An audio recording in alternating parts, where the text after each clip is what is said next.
За хувь хүний амжилтанд хүрсэн нууцаас дэлгэх зорилготой амжилтын төлөө нэвтрүүлэг энэ удаагийн дугаартаа Бадархын найдлах хэмээх эрхмийг өрсөн байгаа. Би зочинтойгоо болцсон газар ирээд байна. Ингээд отогшорч зочинтойгоо уулзцгаая.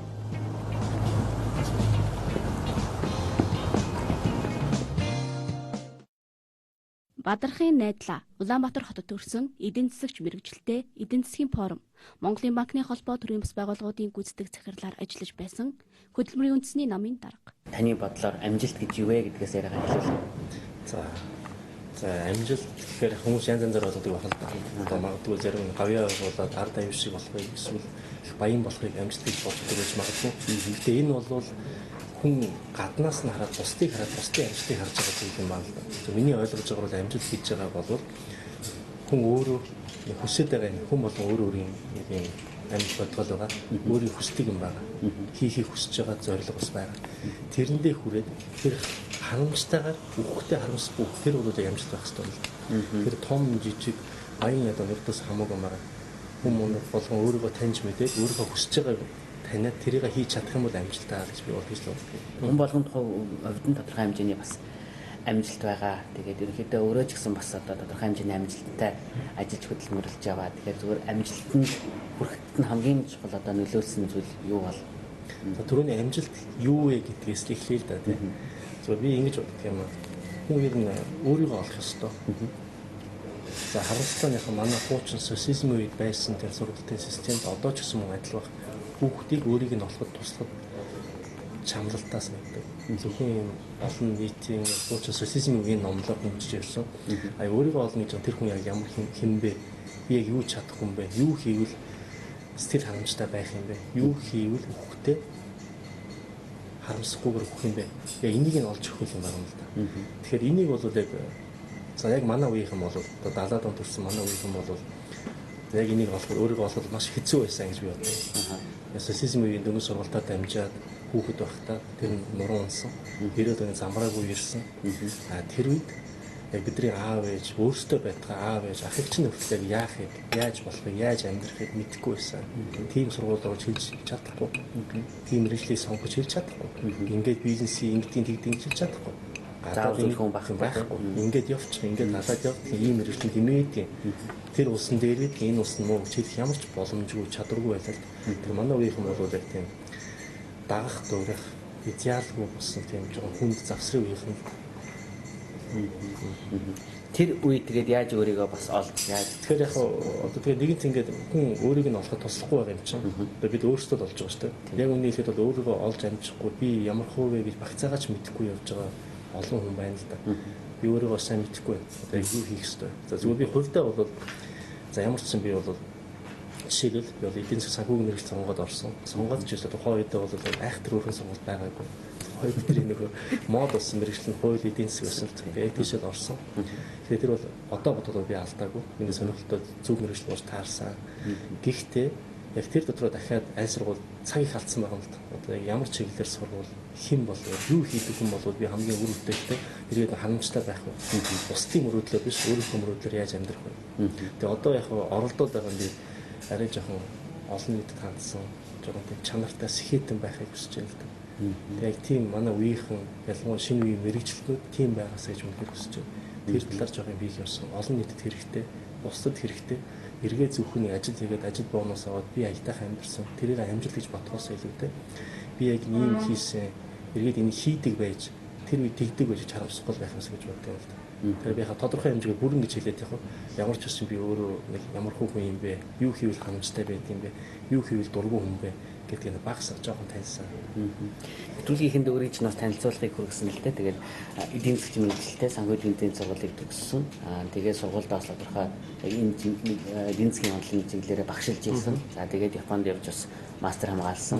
За тэгээд ерөнхийдөө банкны салбарт нэлээдгүй жил ажилласан. За сүүлийн жилүүдэд бол эдийн засгийн форум төрийн бас байгууллагын гүйцэтгэх захирал, Монголын банкны холбооны гүйцэтгэх захирал, одоо Монголын одоо хөдөлмөрийн үндэсний намын дарга гэж хамгийн анх зүйлийн хэлбэрээр ингээд ажиллаж явна те. Тэгэхээр ерөн зүгээр бас найдлаа гэх хүмүүстийг сайн мэдэхгүй ч магадгүй хувь нийтийн хувьд. Тэгэхээр мэдээ зүгээр Улаанбаатар хотод төрж өссөн.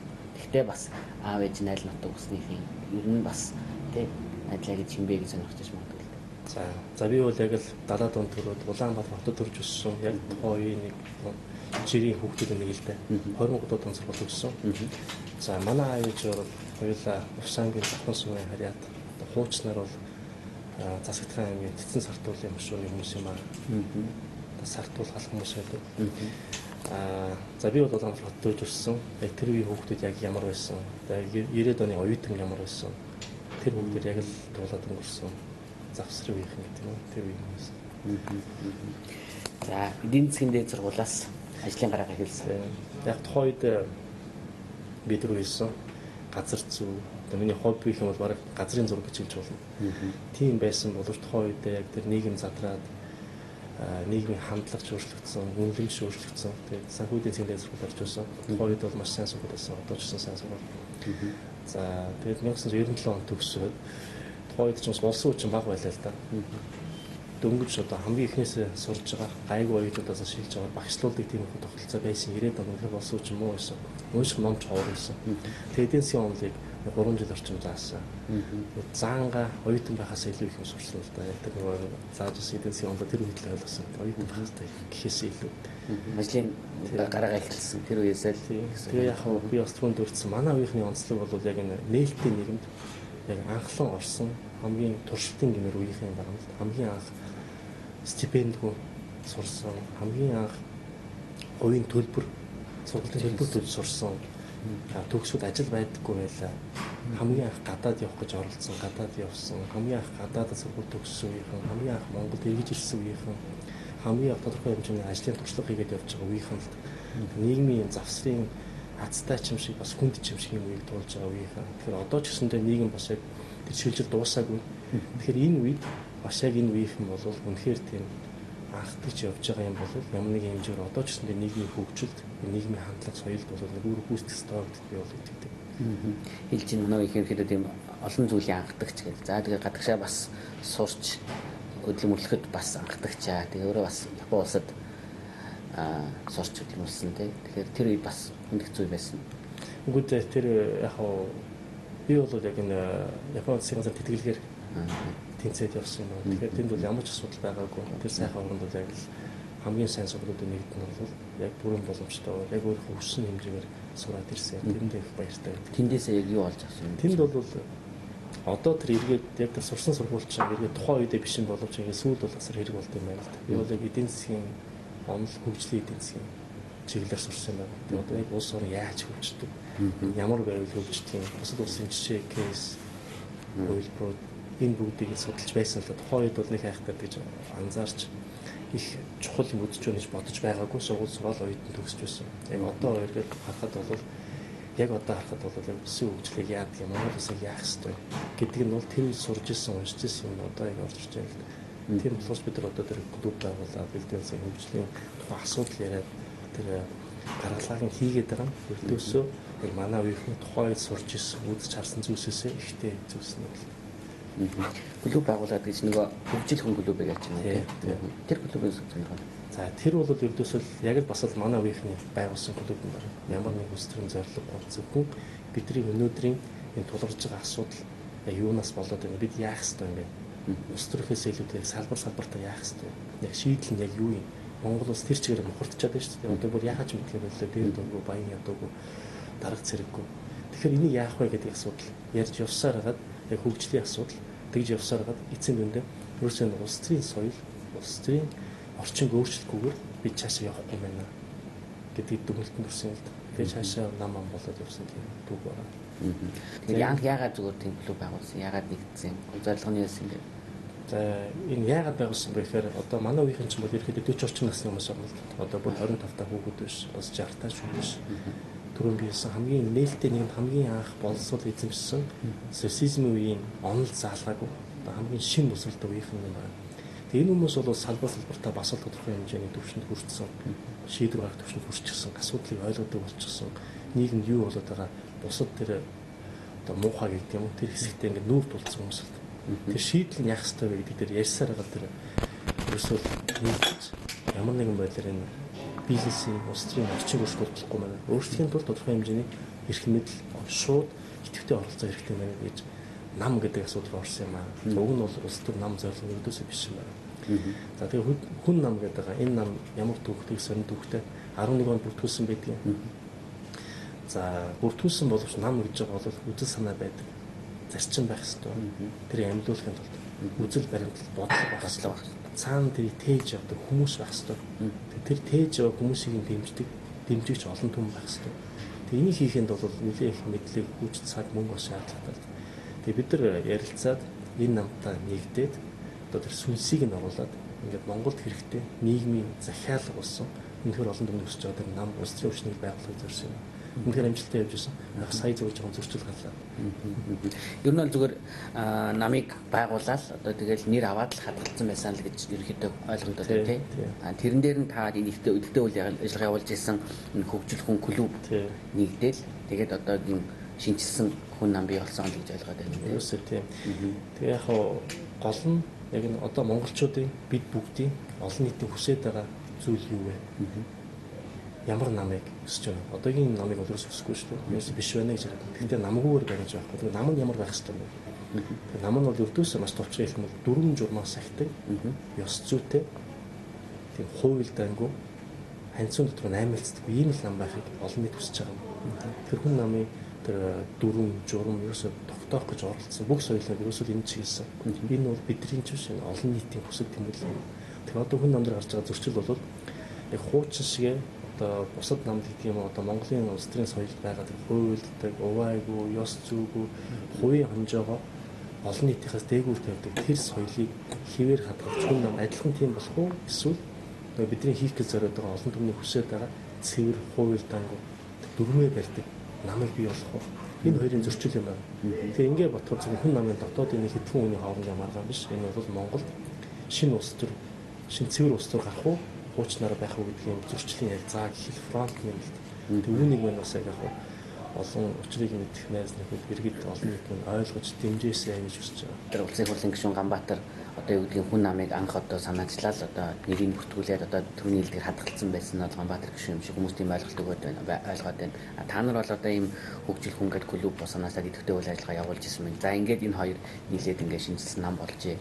Гэтэл одоо юу гэдэг улсын хурлын гишүүн намд ислээ. За их хурлаа хийлээ. Намын дараагаараа сонголоо. Гэтэл өнөөдөр буцаагаад л огцруулчлаа гэлээ тамгын аваа явуулаа гэсэн. Ингээд нэг бус төрийн юм устын намуудын тийм улс төрийн соёлгүй бас үйл явдлаа нам дээр бас л шинэ гайгүй намаа муу гэж харж ятэлцэн давхцаад байгаа юм шиг хүмүүс янз бүрийн ойлголт аваад байна л да. Тэгэхээр одоо яг өөрийн чинь хүн намын дарга гэж одоо хийлж болж гин үү? Одоо юу гэдэг улсын дээд жүхэд бас бүртгүүлж баталгаажих хэрэгтэй гэж ойлгоод байна. Тийм. Тэгэхээр яг л одоо Монгол улсад хууль гэж байдаг юм бол хууль үйлчлэх юм бол намд дүрм гэж байгаа юм бол тэрний үйлчлэх юм бол одоо бий дарга мó. Зүгээр хуваагүй ингээд хуураад олон хүний хуураад ч юм ийм хүн байгаад дүүгүүлээд олон яригдсан үнэн болдог гэдэг зарчмаар явах юм бол өөр хөлбөр гарна. Сайн байцгаана уу? Сүүлийн үед хөдөлмөрийн үнсэн намдар болж байгаа үйл явдал олон анхаарал ороод байна. Тийм болохоор та бүхэнд энэ талаар ер нь хүн нам гэж юу яах гэж байгуулагдсан, цаашид яах гээд юуны төлөө тэмцээд байгаа талаар маш товчхон мэдээлэл өгье. Тэгэхээр ер нь өнөөдөр Монгол орн мухардалт байна. Үүнээс хэрхэн гарах тухай, яаж Монгол улсыг хөгжүүлэх тухай хүн болгон бодож байна. Хүн болгон сэтгэлээр санаа зовж байна. Яг энэ олон хүний төлөөл болсон хэсэг хүмүүс энэ хөдөлмөрийн үндэсний намыг үүсгэн байгуулж өдөө зэрэгтэй хөгжүүлэн цаашид Монгол улсыг хөгжүүлэхэд чухал үүрэг гүйцэтгэнэ гэж зүтгэж ирсэн юм аа. Тэгээ Монгол өнөөдөр юу хэрэгтэй байна вэ? Нэгдүгээрт улс орны хөгжлийг харж чаддаг, алсыг хардаг, мэдлэгтэй, ёс зүйтэй, зарчимтай, дүрмтэй, тэрийг баримталдаг ийм улс төрийн цоо шин хүчин хэрэгтэй байна. Үүнгүүгээр бид ямар ч бодлого явуулах боломжгүй, улсын хөгжил ярих боломжгүй юм аа.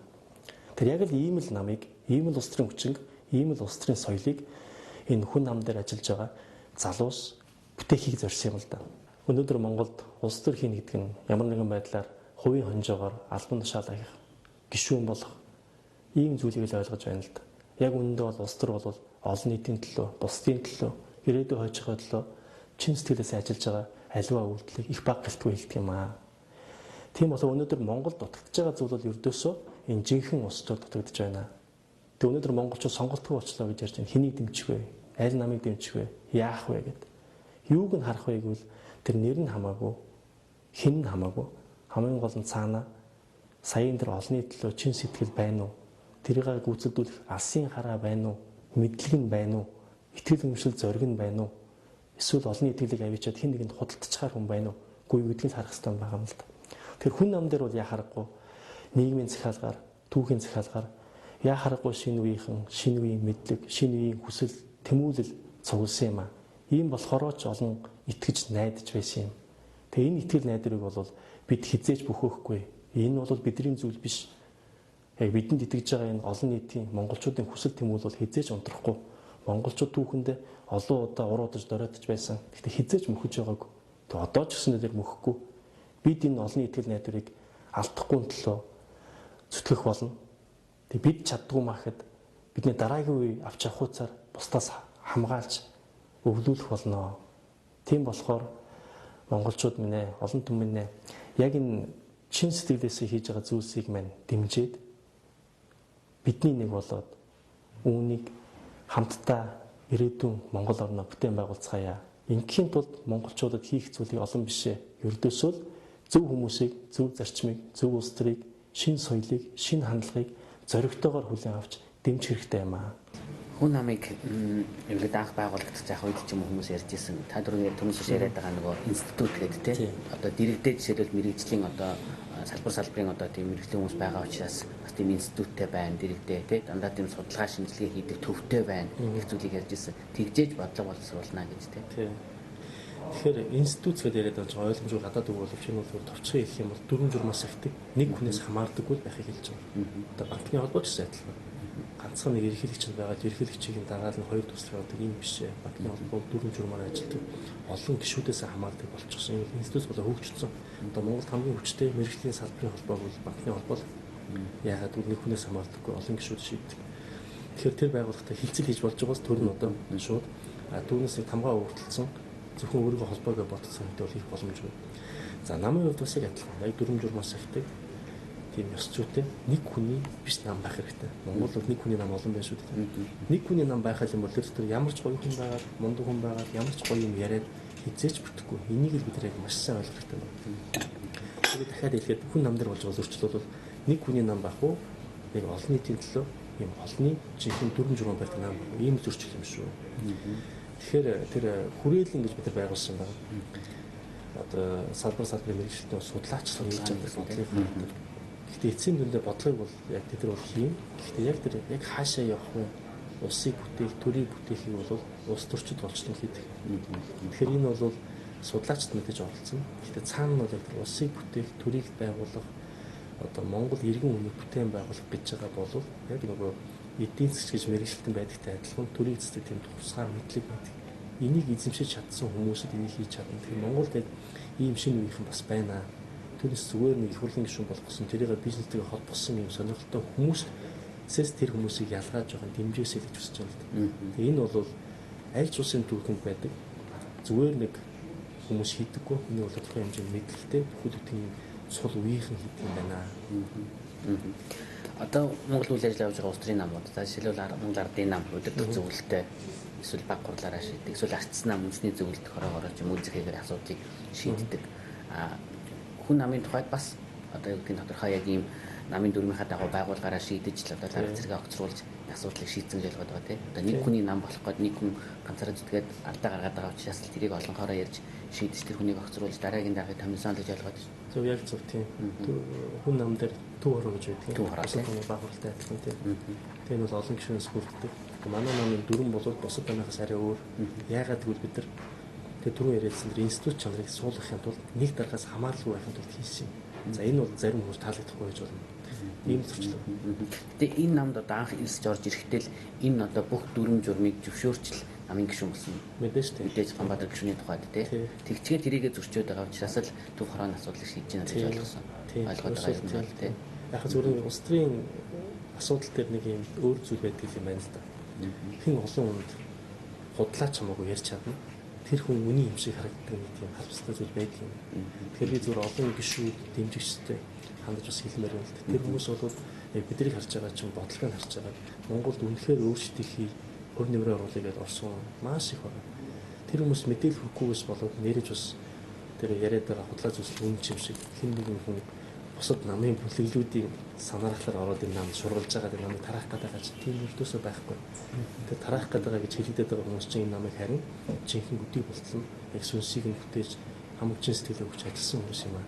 Тэгэхээр энэ дээр бол зөрчилдөд их асуудал байхгүй. Нэгэнт зорилго нь Монгол улсын төлөө юм бол нэгдээд нэрлээд ярилцаад энэ цаашаа явах хэрэгтэй. Одоо ер нь батлах болж чадсан уу? Бүх одоо юу гэдгийг аймаг сум нийслэл дүүрэгт одоо ангашны байгууллагуудаа бий болгоод одоо хүн намын байгуулсан мөн бүх намд байгуулсан байна шүү дээ. Гэгчсэн бүх аймаг сумуудад тийм гэгчсэн гэж ойлгож байна тийм. Нэг үгтэндээ маш сайн одоо Монгол улсын урдаа барьдаг бизнесмэнүүд гэдэг ч юм уу тийм одоо сэхэтнүүд энэ намд илсээд нэг хэсэг одоо юу гэдгийг скайтлын болор гэдэг ч юм уу хярагаан хуй гэдэг ч юм уу маш олон хүмүүс ингээд нэг дор илсээд энэ нам руу нэг хэсэг шуурч ирсэн. Гэтэл өнөөдөр ингээд жоохон маргаан үсээд ингээд эхлэхээр хүмүүсийн орон жоохон тийм юу болоод байгаа юм бол доо тийм л эргэлзээ бараад ах шиг байна тийм. Энийг нэлийн хүмүүс нь тайлах хэрэгтэй санагдав. Яг зөв таны хэлж байгаа тэр бидэнд итгээд тэгээ үзэл баримтлал хүсэл тэмүүлэлд нь итгээд цэвэр гэдэгт нь итгээд олон хүнд дэмжсэн итгэж байгаа харж байгаа. Тэгэхээр тэрийг бол юутаач арилжахгүй хамгаалan хямдах хэрэгтэй байна. Тийм болохоор заавал нам дотор ив нэгдэлтэй байх хэрэгтэй байна. Тэрийг худлаагаас хажуудаар наймаалж болохгүй. Тэр ил тод чамайг олон нийтэд хүргэж яг энийг бол хямдах хэрэгтэй. Бүр гişүүд хэлж байгаа.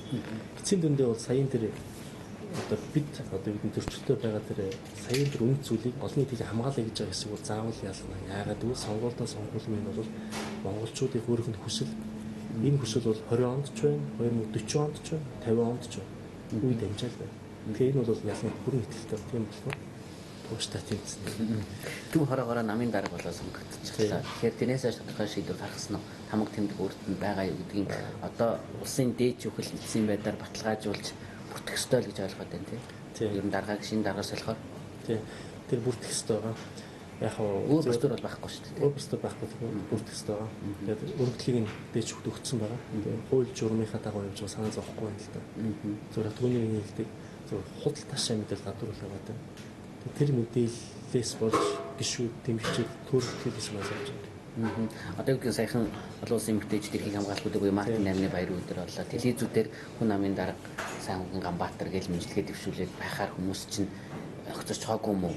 Чи өөр дарга болсон юм шүүл гэсэн л нөгөө эргэлзээнд байгаад байгаа юм тийм. Хэзээ тайлт юм бол яг хууль журам дөрмийнхаа дагуу бол дарга нь Ганбаатар гişүүн биш юм байна л.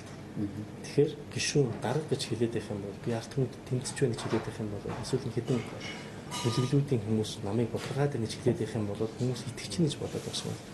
Тэгдэг байж болно. Гэхдээ Монгол шал өөр улс төр ирж байна. Монголчууд өөр юм ихсэж байна.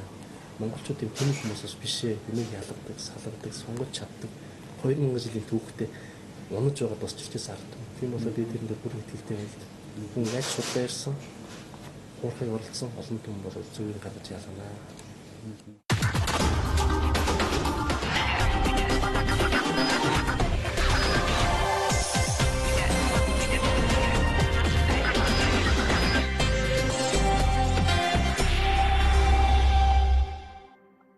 Монголын эдийн засгийн нөхцөлөд таны таяа цацсан ямар вэ? За одоо бол ёстой хэлэхэд маш хэцүү байна. Яг сонгуул өгсөн байна.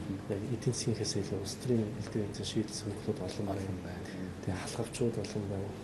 Яг бодтойгоор бол оюутлогын төсөл явсан гэж байгаа боловч хөрөнгө оруулалтын орчин яг хөрөнгө оруулагчдыг орж ирэхүүцээр 10 он шиг тийм давлгаа өрсөхөд байж чадхааргүй байна. Ер нь бол онцолж хэлэхэд 10 он шиг ч 11 он шиг тийм давлгаа дахиад ирнэ гэж хүлээж иж магадгүй байна л да манай бизнесийн төрийнхөө. Энэ бол байхгүй хаа. Тийм том давлгаа бол байхгүй. Тэгэхээр бид нар тийм өмнөх шиг гинтхэн сайхан амархан болчихно гэж хүлээж бодлого хиймээргүй байна. Тэгэхээр зүгээр Монгол банк болон сангийн яамнаас явуулж байгаа таамаглал тоог нь харахаар өөдрөг байгаад байна. Одоо оны хэзээ гайгүй болчихно, ихчл гайгүй болчихно. Яг л оюутлогоо явуулчихна гэсэн байдлаар бодоод байна. Энэ бол бас өрөөсгөл байж болно. Тэгэхээр арай жоохон муу тохиолдол, муу хувилбарыг бодож үзэх хэрэгтэй байна. Сонгуулийн дараа намайг тийш юу болох бас ч ойлгомжгүй байна. Яг энэ хэлээд хөрөнгө оруулалт нэмэгдэх тийм гэрлийг харагдаж байна. Маш хүндрэлтэй байна. Дотоодоос тийм эдийн засгийн чадах бүрдэх маш хэцүү байна. Энэ олон зээлтэй хүмүүс яах вэ? Түрүү 8%-ийг 5% болгож болон зээл авч болно. Хамгийн гол тэрний цаана ажлын байр байгаа шүү. Тэр ажлын байр нь баталгаатай байж чадахгүй гэж эргэлзээтэй. Ажлын байр нь баталгаагүй болчихвол тэр хүн зээлийн яаж төлөх юм? Банк нь яах юм? Гэт асуудлууд байна л да. Эдийн засгийн форум гэдэг чуулга улсыг зохион байгуулж ирсэн, гардж ирсэн хүний хувьд тийм. Тэр үнэхээр бас хэрэгтэй, жолбогдолтой байсан. Одоо яг бас анх яг санаачилж ирсэн тэр төвшөнд бол бас арай л үгүй байна гэж ойлгоод байна. Сүүлийн жилүүдийн хийж байхад. Тэгэхээр уг нь тэр эдийн засгийн форум бол төр хувийн хвшил хөрөнгө оруулагч нар ингээд ярилцдаг үнэхээр сайхан үр дүнтэй тийм платформ тавцсан юм байна л. Тэгээ тэр форум дээр ярилцсан зүйл нь ерөнхийдөө засгийн бодлого болчдөг. Ярилцсан зүйл нь биелждэг. Хандлага нь ямар ч инх юм шиг байна гэж байгаа явцдаг байх юм бол маш үр дүнтэй форум болно. Яг би шулуухан хэлээ. Энэ бол зүгээр нэг хувийн төрийн бас олон хэд ажил биш. Энэ бол тухайн үеийн ерөнхий сайдын зангараг бодлогын цараа тэр хүнийх нь яг асуудлаа харж байгаа тэрнээс шууд хамаарна. Энэ форум бол ерөнхий сайдаас шууд хамаарна. Шулуухан хэлэхэд эдийн засгийн форум ингэж унсан нь манай өмнөх ерөнхий сайдууд одоо юу ерөнхий сайд гэж би бас сайн мэдэхгүй. Яг энэ эдийн засгийн форумыг тэр дайны үндэсний хэмжээний хилцүүлэг болгохоос тийм алсын хараа тэр хэрэгцээ тэрийг мэдэхгүй ойлгохгүй байгаа шууд холбоотой. Тэр форум бол ийм бэлэн аятайхан бизнесийн төвчсөн ийм тавцсан бий болсон байхад тэрийг ерөнхий сайд гэж ахлаад явж болно. Ахлаад бүр илүү үр дүнтэй болгоод яг олон нийт рүүгээ бизнес рүү хүрэх шат болгоод явж болно. Харамсалтай тэгж чадаагүй. Тэр одоо бол зүгээр нэг байдаг нэг ийм ойр зүрийн жижиг дунд бизнес ярьдаг юм хилцүүлэг болчлоо. Уг нь бол тэр форум бол жижиг дунд бизнес ярьдаг биш. Яг нөгөө эдийн засгийн нөгөө том бодлогууд ярьдаг. Том бизнесийн яг тэр том бодлого, засгийн бодлого, хөрөнгө оруулагч ирж сонирхдаг мэдээлэл авдаг ийм л тавцсан байх хэрэгтэй. Банкны холбооны гүйцэтгэлээр ажиллаж ирсэн. Ерөнхийдөө банкуд өнөөдөр ямар байдалтай байна вэ яг одоо?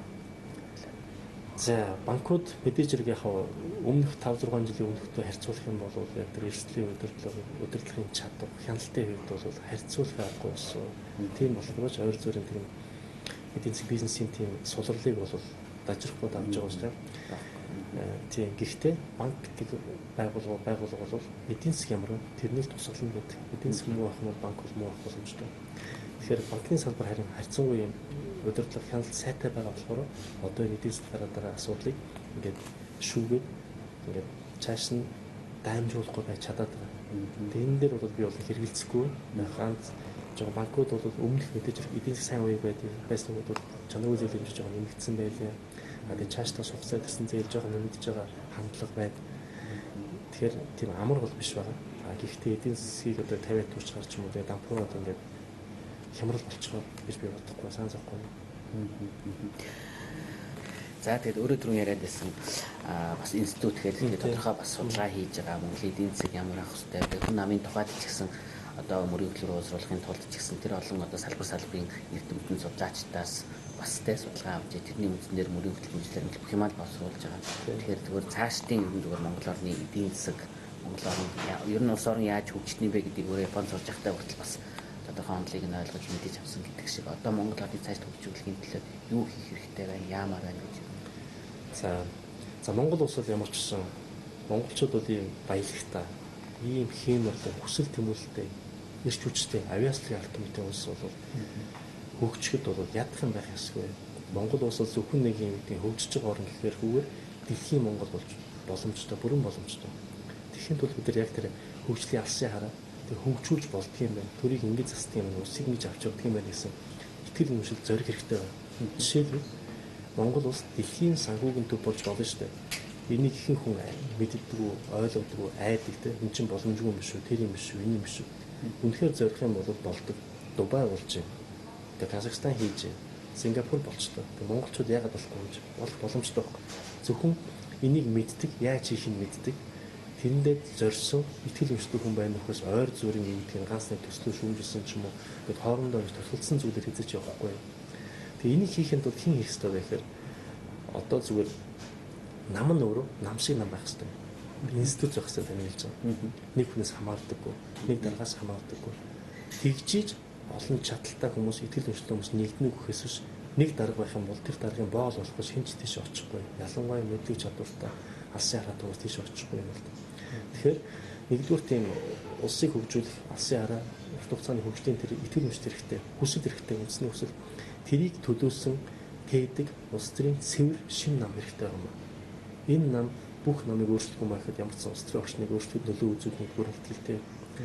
Тэрний дараа одоо бидний яриад байгаа тэр нэг бизнесийн орчин зээлийн хүү тэр болохгүй, энэ болохгүй, тэтгэвэр даатгал энэ бүгд бол яг жижиг асуудал юм байна. Өөрөөсөө цуглаад амархан шийдэгдэл явчих асуудал юм байна. одоо хөгжлийн санхүүжилт гэж ярьж байна. Хөгжлийн санхүүжилтийг бид бонд усгаад бондороо зам бариад ингээд эдийн засгийн хөгжнөө гэсэн юм стандарт олиг усан байдлаар бодоод энэ бол биш юм аа. Хөгжлийн санхүүжилтийг бид нар ямар нэгэн байдлаар өөрсдөө санхүүгийн төв болж иж санхүүгийн хөрөнгө оруулалт өөрсдөө санхүүгийн зүйлсийг татчихж энэ хөгжлийн санхүүжилт явуулах хүмүүс биш. Зүгээр бонд гаргаад зээл аваад зам бариад үйл явуулдаг юм аа. Яг одоо бид нар чиндээ харж байна. Эргээд төлөх хэрэгтэй болно. Эргээд замын өгөөж нь яг яаж төлөх вэ? Эдийн засгийн өгөөж эргээд төлөгдөх байх хэрэгтэй шүү дээ. Тэр нь байхгүй.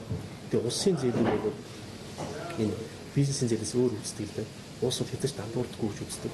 Газар нэг хаалтын байгаа, эрх ашигын байгаа, сонирхол байгаа. Тэгэхээр хинч тэр эдийн засгийн үргэлжлэх тооцоогүй зээл өгөх юм бонд авчдаг.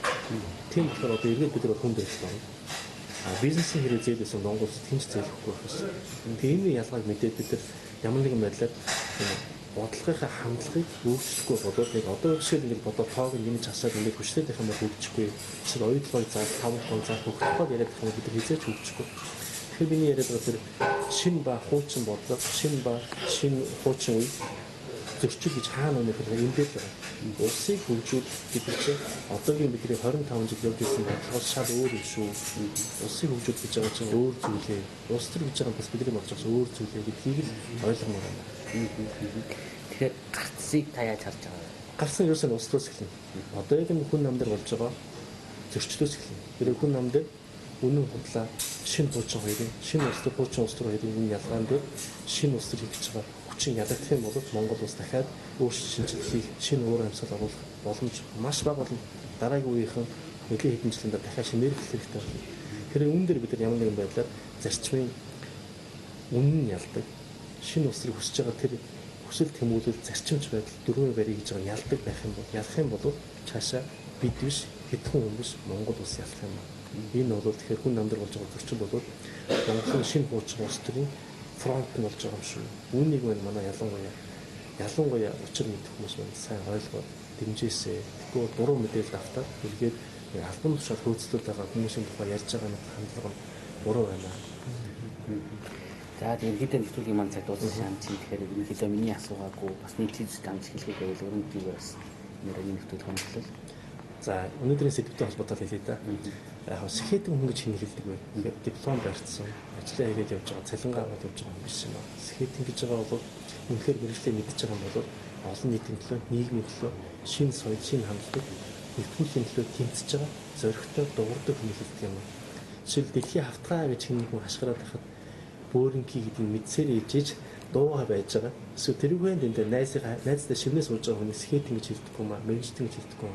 Тэгэхээр biz юу уриалмаар байна гэхээр үнэхээр сэхэтэн юм бол мэрэгчлээ боловсралтай юм бол их орныхоо төлөө бодож байгаа юм бол яг тэр өөрийнхөө ихтгэл өмчлөхийн хадгалт зоригтой дуурай, зоригтой байр суурь илэрхийлээ, эргэн тойрны гэр бүлээ, найз нөхдөө, нийгмийн өөрчлөхийн төлөө ямар нэгэн байдлаар зоригтой алхам хийгээч юм. Дэмжээрээ оролцоороо гэж би хүсэж байна л да. Ингэжээж Монгол улс сайхан болно гэхээс биш хэн нэгэн гадаад хүн хүмүүс эсвэл хэн нэгэн улс төрч үнэн худал ярьсаар хагаад улс орныг өөрчилдөхгүй маа. Яг энэ эх орноо гэсэн яг тэр сэхэтний давхар бол онцгой чухал үүрэгтэй шүү.